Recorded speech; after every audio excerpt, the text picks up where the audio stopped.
ပြောကတော့ Victor Osimhen လည်းမစိုးဘူးဗျတွေ့ရတယ်ဟို26 29 round လောက်မှာဆိုတော့သူ့မှာဒဏ်ရာတစ်ပြက်တောင်နည်းရှိတယ် Jokeris ကတော့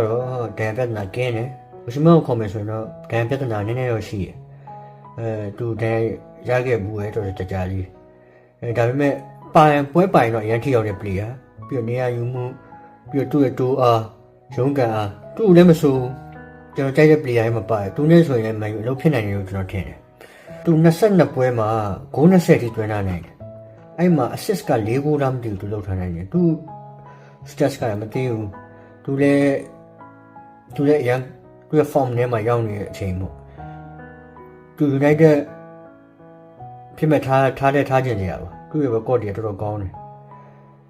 အဲ့မှာ Europa League မှာ9ပွဲကံပြီး6ဂိုးသွင်းထားတယ်သူသူတို့ရဲ့ Turkey club မှာဒီနေ့အငါးသွား